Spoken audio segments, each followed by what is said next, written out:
Welcome to Tech Disruptions, deep dives into the technologies reshaping industries, from AI to quantum to biotech. Let's get into it.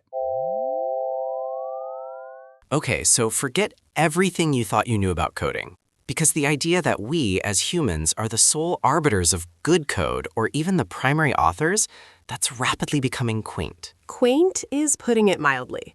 The shift we're seeing, especially when you think about someone like Steve Yegge talking about vibe coding alongside the rise of AI agents, is nothing short of a paradigm quake.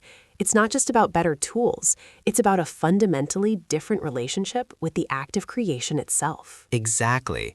The most mind-bending thing here isn't just that AI can write code. We've seen that. It's the concept of an agent that understands the intent of a project and then takes initiative, orchestrates tasks, and potentially even feels the vibe of a codebase in some abstract way. That's a huge leap from a sophisticated autocomplete. It forces us to ask, what happens when the vibe of a project, that intuitive sense of what's right, isn't just a human feeling anymore? What if an AI can either facilitate it or, dare I say, even dictate it? That's where things get really fascinating and, frankly, a little unnerving. Let's start with the foundations, because to understand where we're going, we have to appreciate where we've been. For decades, the Integrated Development Environment, the IDE, has been the coder's sanctuary. From Eclipse to IntelliJ to VS Code, these have been our digital workshops. Absolutely. Think about it. Early programmers were essentially glorified typists with text editors. Then came the IDEs, bringing syntax highlighting, auto-completion, debuggers, version control integration, all under one roof. They were productivity powerhouses, consolidating disparate tools into a cohesive experience. They took away a lot of the rote, mechanical aspects of programming. And they brought a certain structure to coding. They enforced best practices, made navigation through large codebases manageable. They were about efficiency, minimizing context switching, and basically making the human developer faster and more accurate. Right. But even the smartest IDEs, at their core, are still reactive. They respond to your input. They fix your typos, suggest your next method call. They're like highly intelligent apprentices, but you're still the master craftsman issuing the commands. Their intelligence is focused on the immediate task at hand, not the grand architectural vision or the project's long-term health. Which brings us to this idea of vibe coding. It's such an evocative term. When I first heard it, I pictured a programmer in a dimly lit room, incense burning, coding by intuition. But it's more than that, isn't it? It's about something deeper than just syntax. It absolutely is. Vibe coding, as I understand it, taps into that elusive, almost spiritual aspect of software development. It's about getting into a flow state, that deep immersion where the code isn't just a set of instructions, but an extension of your thought. It's about intuition, elegance, and sometimes even a gut feeling for what the right solution is, even before you can articulate all the logical steps. So it's less about the explicit, documented requirements and more about the implicit, the aesthetic, the underlying spirit of the software, like a musician feeling the melody rather than just reading sheet music. Precisely. It's the difference between merely making the tests pass and writing code that is beautiful, maintainable, and feels right when you read it. It's about understanding the system holistically, not just the individual components. It's the craft element, the art form, the part that's hardest to teach and quantify. And it's often what separates good developers from truly great ones.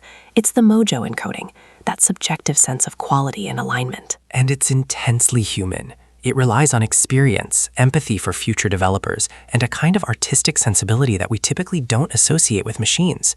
This vibe is what makes a codebase a pleasure to work with, or a nightmare. Exactly. And that human element, that intuition, has been paramount. We rely on developers to bring that vibe to the project, to infuse it with quality and foresight that goes beyond mere functionality. But this is where the AI agents start to shake things up. We've had AI-assisted coding for a bit now with tools like GitHub Copilot, but an AI agent is a different beast entirely. This is where I think a lot of people get confused. They hear AI and coding and they immediately think of Copilot, which is fantastic for generating boilerplate, suggesting lines, or completing functions. It's a super smart pair programmer. But an agent, that feels like a promotion, doesn't it? Like it's not just suggesting, it's doing. It's more than a promotion. It's a fundamental shift in autonomy. Copilot is reactive. You type, it suggests. An AI agent, however, is designed to be proactive and goal-oriented. You give it a high-level objective, say, implement feature X, and it doesn't just suggest a line of code.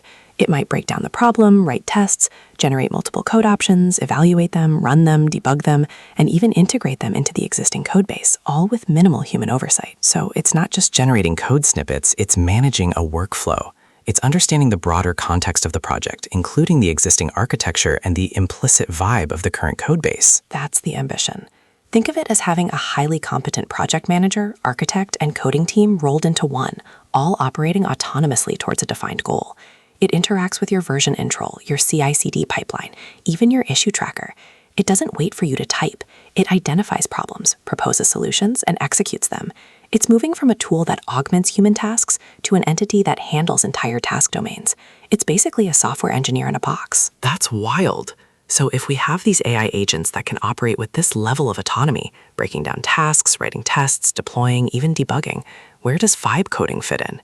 Does that human intuition still matter when an agent is crunching probabilities and generating optimal solutions? This is the crux of the collision. On one hand, an AI agent, given enough data, could theoretically analyze millions of codebases to identify patterns that lead to high maintainability, readability, and performance. It could learn what a good vibe looks like from a purely statistical perspective. It might even be able to refactor a messy section of code into something elegant and performant, based on learned best practices. So an agent could, in a sense, enforce a good vibe, or at least a statistically correct vibe. But is that the same as a human's intuitive understanding of elegance? That's the million-dollar question. The human vibe is often deeply intertwined with context, future unknowns, and subtle aesthetic preferences that might not be quantifiable. An agent might optimize for a set of metrics, performance, memory, cyclomatic complexity, but it might miss the subtle human delight of a perfectly named variable or a particularly insightful abstraction that, while not strictly optimal, makes the code a joy to work with for a human. It's the difference between a perfectly functional chair and a beautiful piece of furniture. Both serve their purpose, but one evokes more. So the agent might be able to create technically excellent code, but maybe not code that sings to a human developer.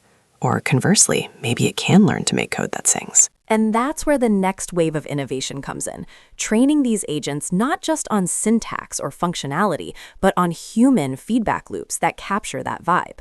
Imagine an agent that learns from human code reviews, not just about bugs, but about this feels clunky or this abstraction isn't clear.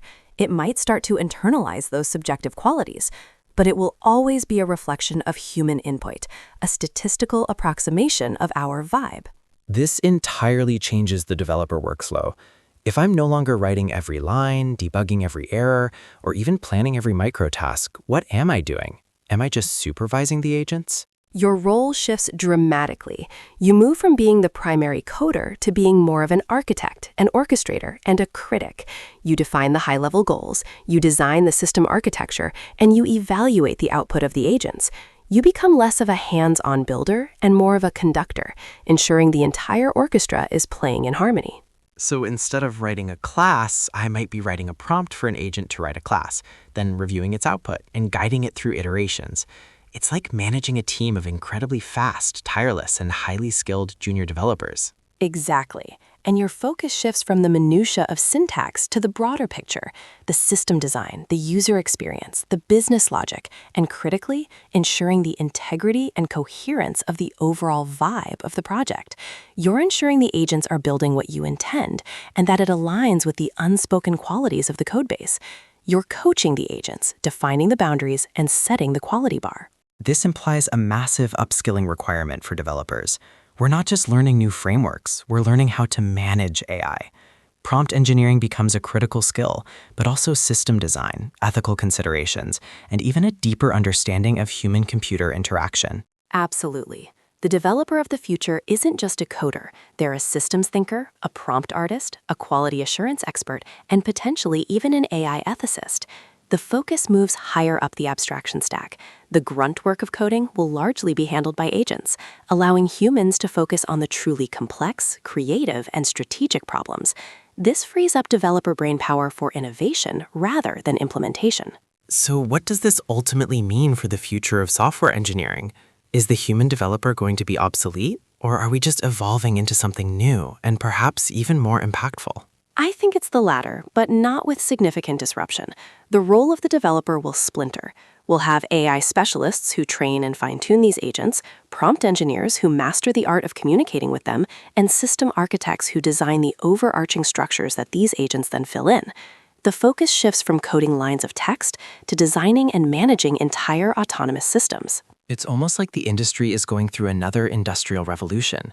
The loom operator didn't disappear, but their role changed dramatically with automated looms. Now they design the patterns, maintain the machines. A great analogy. The human element won't disappear. It will simply elevate. Our unique capacity for abstract thought, ethical reasoning, creativity, and that elusive vibe will remain essential. We'll be the ones setting the vision, defining the boundaries, and ensuring that the software we build ultimately serves human needs and values. The future developer is less about how to write the code and more about what code to write and why. It's about maintaining that human-centric vibe in a world of increasingly autonomous machines. This has been a fascinating journey through the past, present, and future of coding. So if listeners could take away just a few key insights, what would they be? First, recognize that the IDE, while foundational, is evolving beyond a simple tool for human efficiency. Its future includes autonomous agents that take initiative. Second, vibe coding isn't some niche esoteric concept. It's the deeply human, intuitive essence of quality software development that machines are now learning to emulate or facilitate. Third, AI agents are a fundamentally different beast from current AI assistants. They are proactive, goal-oriented, and capable of orchestrating entire development workflows, not just suggesting code. Fourth, this collision means developers' roles are shifting from primary coders to architects, orchestrators, and critical evaluators. Our value moves up the abstraction stack. And finally, the future of software engineering isn't about human obsolescence, but about a symbiotic relationship where human creativity and intuition, that vibe, guides increasingly intelligent AI agents. A truly exciting and challenging future. And that leaves us with a couple of questions for our listeners. How do you define the vibe of a good code base? And how do you think your role as a developer or tech leader will change most dramatically in the age of AI agents? That's all for this episode of Tech Disruptions. Thanks for listening. We'll see you next time. Stay curious out there.